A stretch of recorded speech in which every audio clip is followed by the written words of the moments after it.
Morning. Lovely, lovely beings. Heaps of love to you all. This yeah, the information that I'm getting about anxiety and depression is really interesting actually. I've not thought about it and unpacked it in this way before. And I just keep on getting more insights and more intuitive messages around it. Now, just remember with intuitive messages, it's not right or wrong. It's simply information running through my own body intelligence that seems to resonate.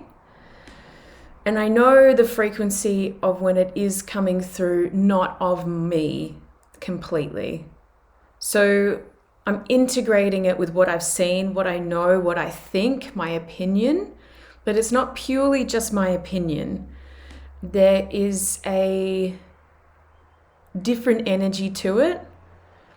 And as it comes through, I integrate it all. And to be honest, a lot of it surprises me, which I know that it's probably coming a little bit through from source and then mixing with my body intelligence and then coming to you. So take it or leave it is what I say with intuitive messages. So when we look at anxiety and depression, we're talking about them being signposts for something bigger. We talk about them being a big umbrella term for other stuck emotions that aren't being felt. And we're talking about them keeping us locked in old story and our past when actually something is emerging through. So check out the previous videos for all the details of that. When I think about my own experiences, I ended up in an anxious state because I was dumping a lot of the things that I didn't want to feel and using alcohol to distract myself from that. So I feel like all I needed to do was wait until the next time that I was drinking so I could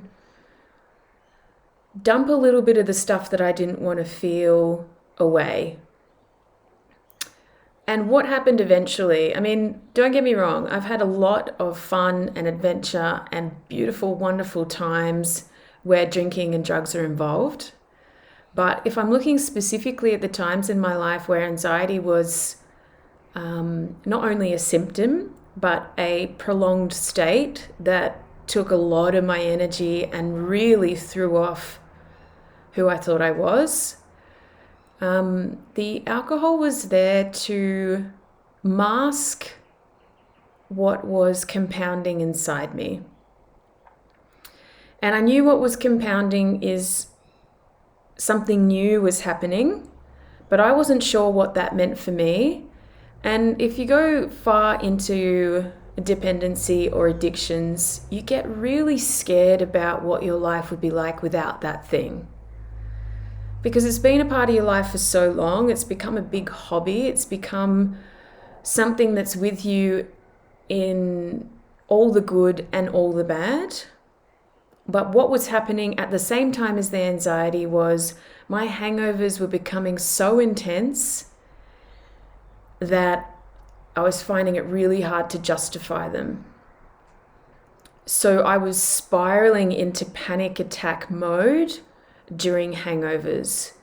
I believe my body was saying, that's enough, it's coming out whether you like it or not, and this is how it's coming out. If you want to avoid all this, then we're going to have to do something about it.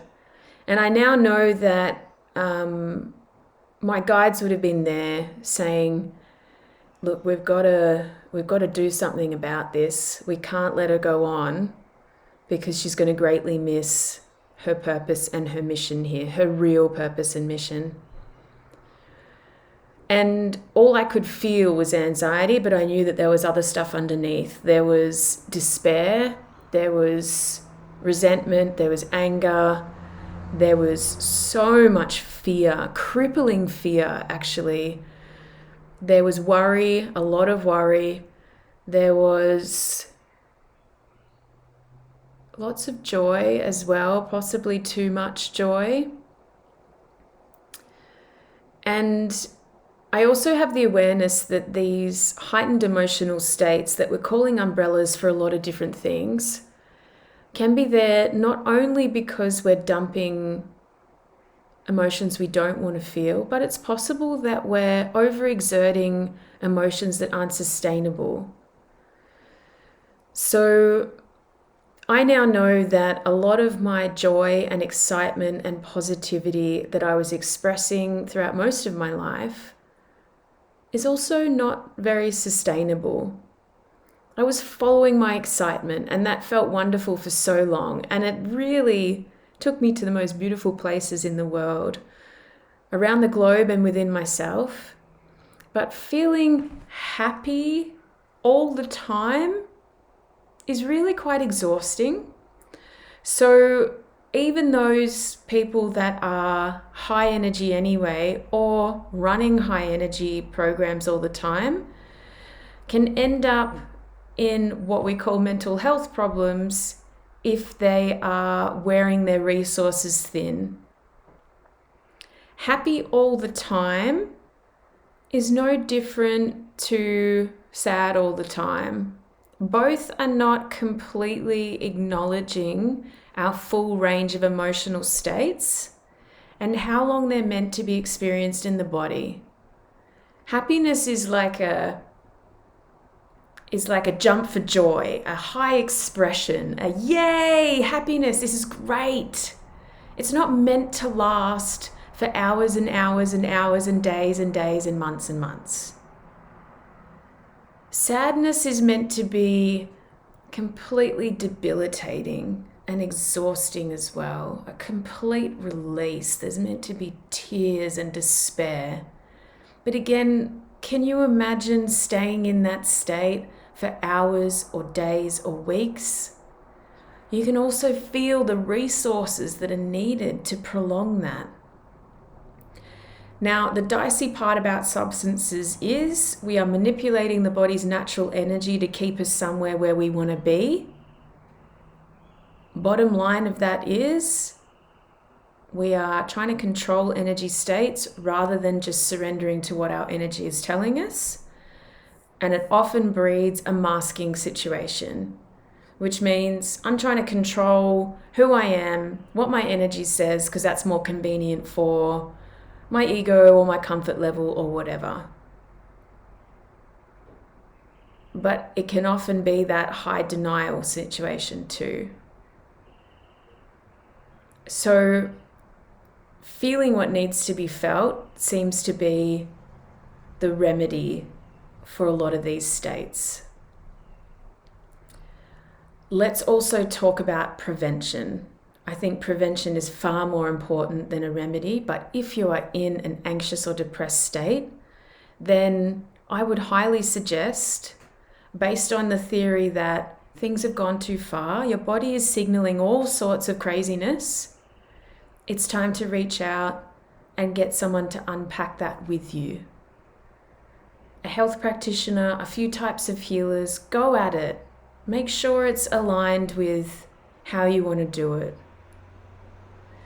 If we are in a position where we've experienced anxiety and depression before, and we want to prevent that state needing to be part of our signal system, just like illness or disease of any kind, it's important for us to find a ritual or a regular opportunity to feel. And this means that life can't be too busy, honestly. If we're running around after everybody else, if we're jam-packing every day with scheduling and going here and going there and doing this, when are we going to feel the things that are meant to knock us around, are meant to stop us in our tracks, are meant to have our stillness and silence as a part of that contract? If you do have a busy lifestyle and it's not possible to change that, then I invite you to sit in silence every day. Get up earlier, get up before everybody else, and just sit with yourself and feel everything. If you get triggered during the day, prioritize, if you can, sitting in silence with your trigger. Feel it, let it go, acknowledge it. Sometimes just labeling what we're feeling. I feel like I'm going to break. I feel like I'm going to die. I feel like I'm so angry that I could just lash out. I feel ashamed of myself. I feel tormented. Whatever it is, it's okay to just let it out, acknowledge it, sit with it. It won't break you. And my golden rule is I sit until I feel calm. I sit until I feel better. I sit until I feel clear. And usually that means I get a whisper that says, we're done now. You did so well. Go about your day.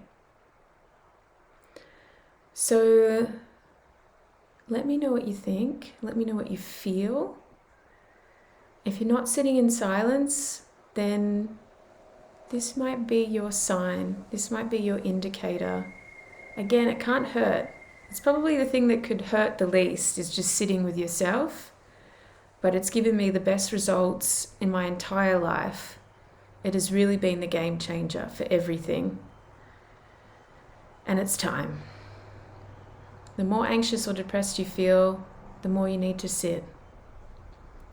Reach out if you're experiencing these states too. I'm happy to help you to find remedies. I'm happy to use my intuition to guide you towards a healer in your area, or maybe an action plan that you can start unraveling. If you don't know where to start, look, honestly, go for some blood tests, talk to someone about it, make sure that what's showing up on those tests shows that you're healthy anyway. Then you know you're working on the emotional front, not the physical front. Tell some friends about it, be honest to yourself, sit in silence. All of these things can actually start to do wonders. Small steps in the right direction is what we can hope for. When you are committed to feeling, you can transform things in a second. It's possible. You don't have to sit there for hours and hours and months. You just have to be in allowance of it to come through you. You'll notice that things just start to rapidly change very quickly. Like, I'm ashamed of my life. Oh, there it goes. Okay, what else? I'm angry about my situation. All right, let's get angry. Let's feel it. Ooh, okay, that was really big. I never grieved about that relationship. I never grieved about that person. All right, what does the grief feel like? If you get tears, it's your body's way of letting it go. If you get a change in your digestion, your body is letting it go. Any kind of movement will help you to let it go. So sit and feel and then move it through your body. And you'll notice that you come back into your body. And the density just starts to fall away and you feel lighter and lighter and lighter. So all the best with that, dear ones. Please let me know if you're resonating. Please let me know if you want to see any kind of content. And let's feel it all and know that it won't break us. So much love, guys. That's the end of my anxiety and depression ideology for now, but there might be more coming. Let's see what happens. So much love. Love you all. Bye.